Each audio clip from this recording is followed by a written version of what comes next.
ტყუპებს, სასწორებს, მერწყულებს აპრილის თვეში რა გელოდებათ, რა ენერგიებში იქნებით, ესე იგი.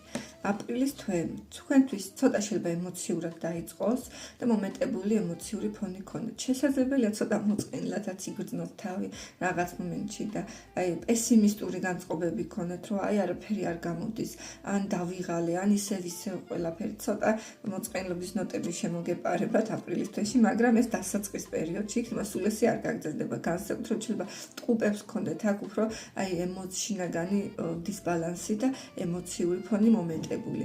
ნუ თუ მაგალითად ეხა დეპრესიისკენ მიდრეკილი ადამიანი არ ახართ, მაშინ ყველაზე ისეთი იდეალური ვარიანტია ის, რომ თქვენი ინტუიციამ გაიღვიძოს, თქვენ შინაგან სამყაროზე დაიწყოთ ფიქრი, იმაზე დაიწყოთ ფიქრი, რა მინდა, რა მომწონს, როგორ ვიგრძნობ თავს და თქვენს ემოციები წამოვიდეს წინა პლანზე. ერთის მხრივ, ოღონდ ეს დასაწყის პერიოდში, იმიტომ რომ მე აქ საერთოდ ენერგიები იცვლება და რაღაც მომენტში გამოდიხართ აი ამ მოწყენილი ფაზიდან, ესე ბჭყალებში თუ დეპრესიიდან, დროებით მოწყენილობიდან და უკვე აქტიურად მიდიხართ წინ, აქტიურად მოლაპარაკებები, საქმიანი საუბრები შეიძლება გქონდეთ, შეიძლება შეხვედრა გქონდეთ პიროვნებასთან, ადამიანთან, რაღაცეები გაირკვევა, რაღაცეები ჩამოყალიბდებით, ახალ ინფორმაციას მიიღებთ, გადაწყვეტილებების მიღების პერიოდია ისე და ცოტა კარმული პერიოდიც გაქვთ საჰაერის ნიშნებს, რამ სასწორებს შეიძლება უფრო მეტად განსაკუთრებით და რამ მხრივ გეტყვით, რომ აი შეიძლება რაღაცები იყო წარსულში, აი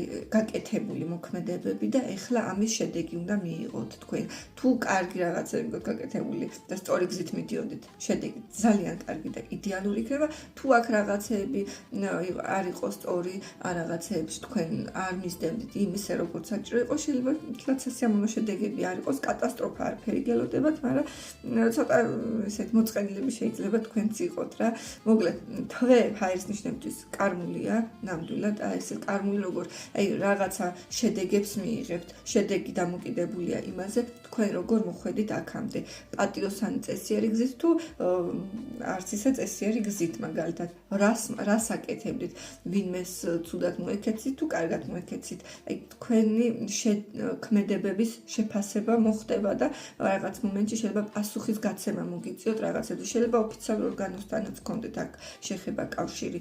არ გამორიცხავ, აუცილებლად საქმიანი ამბებია წამოწეული წინა პლანზე, როგორც გითხარით, შეიძლება ფინანსური საკითხები იყოს დასალაგებელი, დაალაგებთ კიდევაც, ვერ ვთქვი, რომ ცუდად წავა და თქვენთვის ნეგატიურად, მაგრამ პასუხისმგებლობის აღება ცოტა დატისკვა, უხეშად რო ვთქვათ, ტერმინით მოგიწევთ რა, თუმცა მაინც პოზიტიური განვითარება მოხდება საბოლოოდ. ცოტა არ აყვეთ ემოციებს დიდად.